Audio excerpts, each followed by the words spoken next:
So what we've discovered is that meaningful events are key to every campaign, right? And there are a lot of different types of stakeholders in the community, and you might not have an opportunity to continuously be cultivating all of the different ideal stakeholders.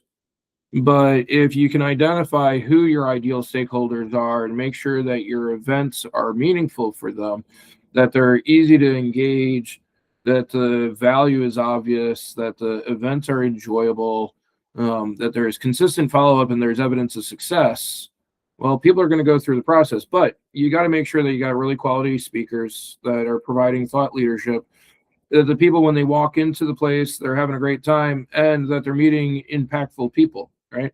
Nothing's worse than going to a conference and going, well, these panels sucked, and the people in the auditorium are engaged in their own conversations, and I don't really know who's doing what and what I'd even say to them. And even extroverts like myself will find themselves in times where they're not particularly motivated to go introduce themselves to some random stranger.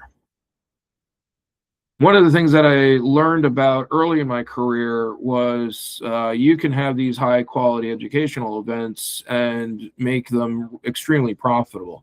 The Capital Roundtable was focused specifically on private equity funds, and all of the different types of private equity funds that exist, right? The business model of private equity is fairly consistent, but you might focus on financial services, private equity. You might focus on healthcare. You might focus on cybersecurity. You might focus on commercial logistics.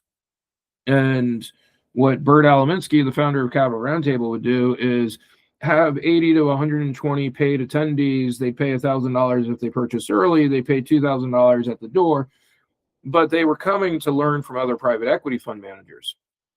And I was a key speaker at multiple of these events, and there'd always be a legal sponsor who'd pay something like $10,000 to be the MC of the day, and an accounting sponsor to be the MC of the happy hour.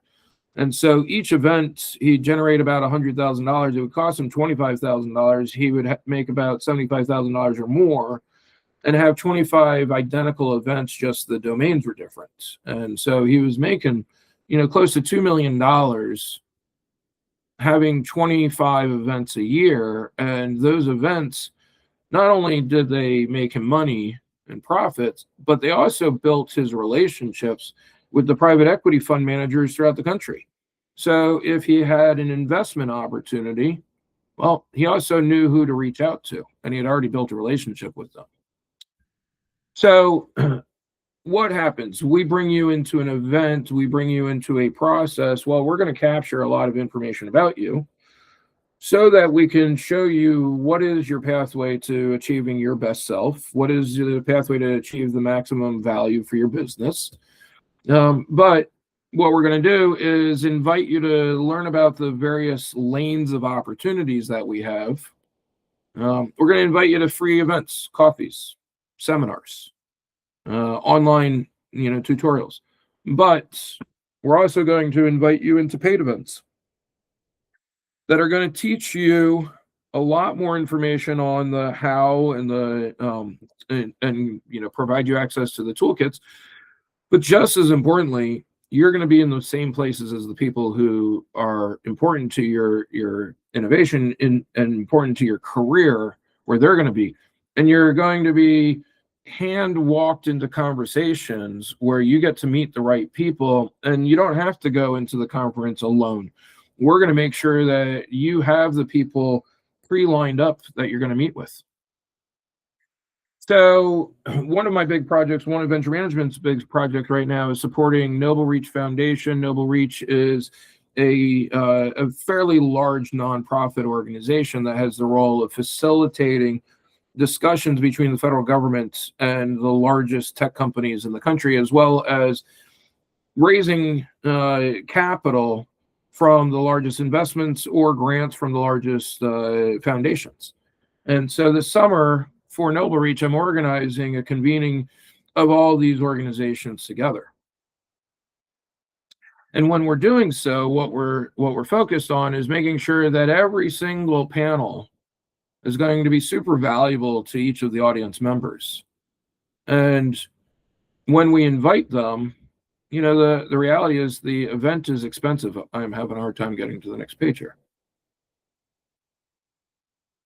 So those events are expensive. And when they're expensive, you want to make sure that the people who are showing up are going to actually take an active role in it.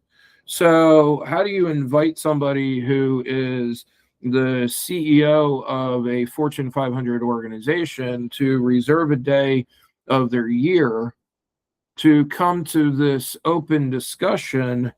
Well, you're not making that ask as the first ask of them. You got to reach out to them beforehand. And fortunately for Noble Reach, they already have pre-existing relationships that are mandated. And so part of my role is to go do one-on-one interviews with the leadership teams to make sure that we're going to address the questions that they have, the needs that they have, and talk about how to align their motivations and definition of success with the program that they already signed up for. From there, those same type of organizations are going to have a lot of people who are thinking about their own trajectories, right? So one of the gentlemen that I know really well is this guy, Josh Jackson, and I met him from him being an audience member for one of my events.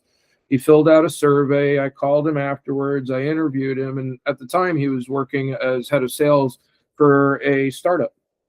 And later on in his career, he became an account executive at Cisco.